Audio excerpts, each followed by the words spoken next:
We're talking about great indignities here on the Street.com TV, particularly this show, Wall Street Confidential, with my guest, Jim Cramer, Sovereign Bancorp. Jim. Oh, these guys are one of the worst operators I've ever seen. They're in every strong state. I contrast them with Hudson City, which just competes directly. Hudson City 52-week high, Sovereign 52-week low. Sovereign is a bank that has always felt that Santander was going to backstop them, and they get a takeover bid, and they built willy-nilly, and they lent really badly, and now they want to raise more capital. I mean, this is a company that people will buy it. The reason people buy it is that the stated book is $13, and the stock's at $6-7. Value guys can't resist that. We see that over and over again. Let me segue for a moment into MBI. Right. They see that It's a MBI, trend. after that absolutely horrible quarter, is up. And I said, well, you know what?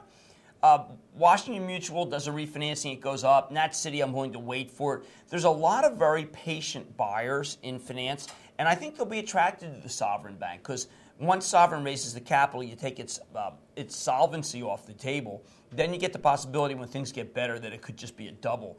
The value guys are digging in their heels here. They're getting a lot of capital, and they're buying things like Sovereign. They're buying things like MBI, as we saw today. They'll be buying things like PMI. Which is the personal mortgage insurance company, PMI. And I see these buyers, and I just say to myself, they can't be stopped. They will not be stopped. They just will not be stopped until either they lose all their money or somehow we get through the valley of declining earnings. Let me focus on a second for IndyMac. I mean, IndyMac put out IMB, very big savings bank, put out a fabulous statement today for a very big quarter where the non-performers are now up to 4.7%.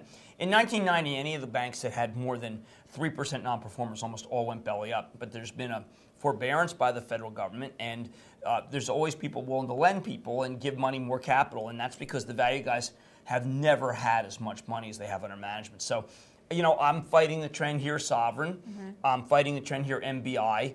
I've got too many stocks. I like the new tech stocks. I like, the Eatons of the world, and I like the oil and gas stocks, and I can make my peace with Apple, and obviously I like MasterCard, which is coming in. But I can't find my peace with retail and finance. I just can't. And the transports I can among with the rails.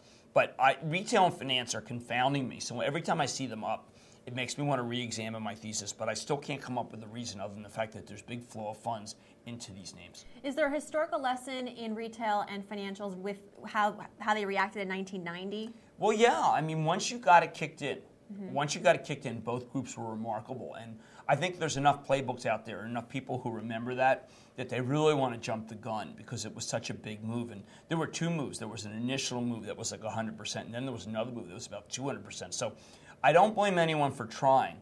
But and in 1990, we had no evidence of a turn before the stocks turned. So I see that. What I don't like is a big increase in non-performers, which just means you could be wiped out. And I don't want to bet on a horse that can be wiped out when I can buy Goldman Sachs or Morgan Stanley or Wells Fargo, which clearly are not being wiped out and can do very well. JP Morgan, too. All right, those were our picks in Yes. Wall Street Confidential. Thank you so much, Thank you. Jim Cramer. I'm Farnoosh Torabi. Please stay tuned.